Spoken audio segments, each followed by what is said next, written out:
In dieselfde tyd het ons inligting ontvang dat 'n kind was gewaar, maar in verskillende lande in Afrika wat soos Jocelyn lyk, wat Ghana insluit, Nigeria en nog ander lande. And also later on we also found information. We told that there's a child that had been found in different of various African countries, Ghana and Nigeria, my lord. Maar geen van die persone wat die informasie met ons gedeel het, kon vir ons spesifieke locations gee waar hulle die kind gewaar het. And the people or persons that shared that information with us could not give us specific places or location where the child is, or where they've seen this lookalike of Jocelyn.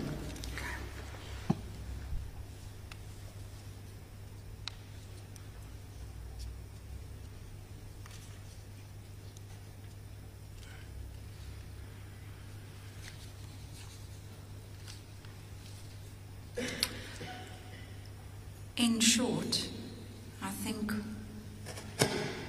would I be correct if I say that each and every lead and information that you received was indeed followed up?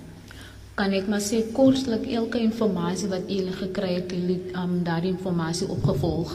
Dit is Erike Edele, ons het nog die laaste informasie wat ons ontvang het was nou nog in Maart gewees. That's correct, my lord, and the last information that was received it was last now in March. Van die informasie het ingesluit dat kinders was gesien in different provinces. From that information that children were seen at different provinces. In different provinces. In different provinces. Wat gelyk het so Jocelyn, alles daar was opgevolg geweest tot en met nou nog verlede maand. And the children that looked like Jocelyn, my lord, and that was now in the last month. Alles was negatief geweest, julle. Everything was negative, my lord. Dat die kinders wat gesien geweest het nie Jocelyn is nie. And the children that were seen that it was not Jocelyn.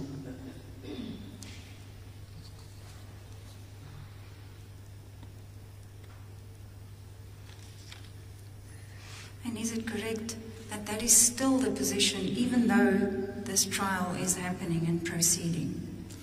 Dis Erike Edele,